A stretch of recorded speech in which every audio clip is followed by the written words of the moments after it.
Souvent, on me demande en fait de simplifier les notions de santé mentale. Ça fait une dizaine d'années en fait que je fais ça, puis j'aimerais ça vous présenter un parallèle qui est peut-être un peu imparfait, mais qui vaut l'image en fait. C'est-à-dire que je sais que si certaines personnes dans certains domaines au niveau professionnel trouveraient probablement des trous dans mon discours. Maintenant, je mets ça de côté. Je vous dis la chose suivante. Pour moi, il n'y a pas de distinction entre la santé mentale et la santé physique. C'est aussi simple ou c'est pareil. Mais il y a une raison pour laquelle je vous dis ça, c'est qu'au final, l'objectif, puis c'était vraiment un objectif de compréhension, là, on a des bons réflexes la plupart du temps. Puis je vais me garder une petite réserve, on a des bons réflexes la plupart du temps en santé physique, on n'a pas des bons réflexes en santé mentale. Mais on devrait avoir les mêmes, en fait. Là, voici ce que je fais avec vous. Je travaille avec vous, je suis dans un milieu de travail, je suis avec un collègue, une collègue, je descends des marches. J'arrive en bas des marches, je manque une marche. Et là, rendu en bas, en manquant la marche, je m'effondre par terre. Puis là, je suis par terre. Et là, évidemment, le premier réflexe de mon collègue, de ma collègue, c'est de rire de moi. Le deuxième réflexe, quand il voit que mon visage démontre que j'ai pas le goût de rire, il arrête de rire puis il me demande « T'es-tu correct? » Fait que là, je dis « J'ai mal aux genoux, j'ai de la misère à me relever. » La probabilité, c'est que la personne va m'aider d'une façon quelconque à me relever. Là, si je vois que j'ai de la misère à me relever, dépendamment aussi de la formation de la personne, c'est mon premier soin, ça fait qu'elle me dise « Bouge pas, on va regarder. » Ça se peut que, quelqu'un appelle le 911, ça se peut qu'il m'assoie dans les marches. Il va arriver différentes affaires. Je pars avec ça. Maintenant, je vous dis simplement, ça passe pas. Donc, éventuellement, je vais me ramasser à l'hôpital. J'arrive à l'hôpital, ça n'a pas passé. Au-delà du fait que ça s'est fait dans un milieu de travail, ça ne changera rien peut-être pour la suite, mais juste pour la réflexion. Éventuellement, je vais voir le médecin après avoir attendu un certain temps. Le médecin va vouloir faire un diagnostic avec moi pour savoir qu'est-ce que j'ai. Puis éventuellement, ça se peut qu'il m'envoie faire, dans le fond, des radiographies. Une radiographie, si c'est des structures dures, on voit assez bien. Si c'est des structures molles, on ne voit pas très bien. Si ma jambe n'a pas trop enflé, normalement, ça se peut qu'il m'envoie faire un scan. S'il ne trouve rien à la radiographie. Pourquoi? Parce que, si ma jambe a enflé, le scan, on ne voit pas bien. Une fois que ça c'est dit, il fait toutes les démarches, il me palpe, il fait toutes sortes d'affaires. Il arrive, il m'envoie faire des tests, il revient avec un diagnostic. J'ai manqué une marche, je me suis déchiré un ligament croisé antérieur, puis partiellement déchiré le ménisque. J'ai fait une mauvaise chute. J'ai manqué juste une marche. Ça se peut-tu? Ça a l'air épouvantable. Ça se peut. Ça arrive, malheureusement. T'sais, maintenant, une fois que ce genre de situation-là arrive, on dit, oui, mais je comprends pas. Pourtant, c'est banal. Oui, mais c'est comme ça. On est capable de l'expliquer.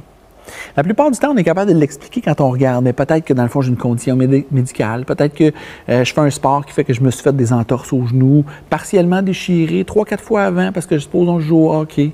Puis là, finalement, c'est cette fois-là qu'il a fini de lâcher. C'était juste l'angle, la chute, la force. Il m'est arrivé quelque chose. Et dans le fond, ça a fini de déchirer à ce moment-là. On est capable d'expliquer pourquoi la blessure est arrivée, peut-être d'où ça vient. J'ai-tu des antécédents médicaux? Qu'est-ce qui s'est passé? J'ai-tu une condition génétique qui vient avec? Si j'étais hyperlaxe, j'aurais probablement étiré. Peut-être j'ai une rigidité ligamentaire quelconque qui fait en sorte que ça l'empêchait de faire son travail. Je ne sais pas. Mais on est capable de l'expliquer certainement. La question, c'est la plupart du temps que je pose aux gens, c'est je suis arrêté de travailler combien de temps? Puis là, j'entends toutes sortes d'affaires. Des fois, je dis, je sais pas, ça dépend du médecin. Des fois, les gens disent, une couple de mois, là, certains. En réalité, dépendamment de la nature de mon travail, de la nécessité que j'ai de me faire rebâtir le ligament, du fait que je fais de la physio, est-ce que j'ai besoin de mettre du poids sur ma jambe, est-ce que j'ai des accommodements de travail qui me permettent d'arriver en travaux légers, dépendamment d'un paquet de critères, la réalité, c'est que je peux être arrêté n'importe où entre 1 mois puis 1 an.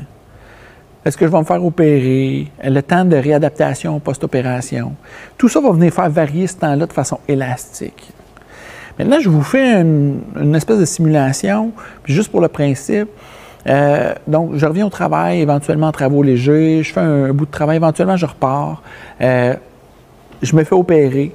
Je me fais rebâtir le ligament, je reviens au travail, j'ai une période de réadaptation évidemment avant, je reviens au travail. Puis des fois, la question que je pose aux gens, c'est après une période comme ça fait supposons 1 an, mais j'ai été parti au total peut-être 9 mois, je suis revenu 2 mois avant. Est-ce que je boite encore? Puis des fois, les gens disent, ça dépend. Des fois, les gens me disent oui, des fois, ils me disent non. En fait, la vraie réponse, c'est ça dépend, mais ça dépend de quoi? Jusqu'à quel point j'ai récupéré, jusqu'à quel point mon corps est capable de le prendre, jusqu'à quel point j'ai suivi mon programme de physio, est-ce que le médecin a bien fait son travail? Il y a un paquet de critères qui font en sorte que finalement, j'ai pu récupérer, que ça peut ne plus paraître ou pas. Peut-être ça paraît, peut-être que je boite encore. Peut-être que je boite et que ça paraît pas parce que je le compense, parce que j'ai mal, mais je suis orgueilleux. Fait que vous ne le verrez pas à moins que vous soyez habitué d'évaluer un patron de marche. Ça, c'est tous des éléments qui se peuvent au niveau physique. Maintenant, une fois qu'on s'est dit ça, je vous dis, pour moi, la santé mentale, c'est pareil. Je modifie une chose dans toute l'histoire que je viens de vous raconter, tout le reste, c'est pareil. On marche ensemble, on est dans le corridor, je reçois un téléphone. Ça dure 30 secondes. À partir du moment où je reçois le téléphone, je m'assois sur le banc à côté. Vous me regardez, vous dites « ça va-tu? » J'ai pas l'air affilé. Vous le voyez, ça paraît. Je file pas. Là, je vous dis « ah, oh, je viens juste d'avoir une drôle de nouvelle. Pars au meeting, vas-y, pars d'avance, je vais aller te rejoindre. » Vous êtes peut-être le même collègue que tantôt, la même collègue que tantôt. Vous me dites « non, je partirai pas tout de suite, je vais rester avec toi. Je vais attendre. » Je vous dis pas grand-chose pendant les 10 minutes qui passent. Vous êtes là. Puis, tu sais, vous avez l'air empathique. Puis, au bout de 10 minutes, je finis par me lever. Je dis, ah, c'est correct, ça va. J'ai l'air distrait toute la journée. On arrive 10 minutes en retard au meeting. Tu sais, là, bon, évidemment, bon, tu ne fais pas trop de vagues. Mais toute la journée, j'ai l'air distrait. La première chose que vous apprenez le lendemain, c'est que je suis arrêté du travail. J'ai un billet de médecin. Je pourrais vous donner un diagnostic, ça ne changerait franchement rien. Mais il y a quelque chose qui a déchiré, par exemple. On ne sait juste pas quoi. Ça dépend de la nouvelle que j'ai eue. Qu'est-ce qui explique que ça a déchiré en recevant une nouvelle qui a duré 30 secondes? Les mêmes choses que tantôt, des antécédents, le passé, des blessures mal guéries, des composantes génétiques. C'est les mêmes paramètres que tantôt qui expliquent. On est tous capables de l'expliquer a posteriori. Avant, est-ce qu'on aurait pu le prévoir? Ben non, on n'aurait pas pu le prévoir. Maintenant, ça peut-il arriver? Oui, il y a quelque chose qui a déchiré. Je vais être arrêté de travailler combien de temps à cette heure? Bien, la même affaire. N'importe où entre 1 mois et 1 an. En fonction de la nature de la déchirure, jusqu'à quel point j'ai besoin de me faire opérer, est-ce que je peux récupérer rapidement, jusqu'à quel point je suis capable de m'investir moi-même dans ma réhabilitation. À la place d'avoir des antidouleurs, des anti-inflammatoires, je vais avoir des anxiolytiques, peut-être des antidépresseurs. À la place d'avoir un physiothérapeute, ça se peut que je vois un psychothérapeute ou un psychologue. Mais ça se ressemble, là. Le temps, c'est le même, les principes, c'est les mêmes. Et quand je vais revenir au travail, ça se peut que je boite. Ça veut dire quoi, boiter? Je suis en santé mentale. Je suis distrait. Je ne suis pas capable de prendre toute la même charge de travail, mais je ne suis pas capable de porter le même poids sur mon genou. À la fin, peut-être que je ne peux pas faire des journées complètes. Je me fatigue facilement. C'est la même affaire pour le genou. C'est tout pareil. La principale différence, c'est parce que les gens ne le voient pas. Ils disent qu'ils le voient pas. On le voit quand quelqu'un est distrait. On le voit quand quelqu'un est fatigué, qui n'en peut plus pourtant. Mais il y a des gens qui sont orgueilleux qui le cachent.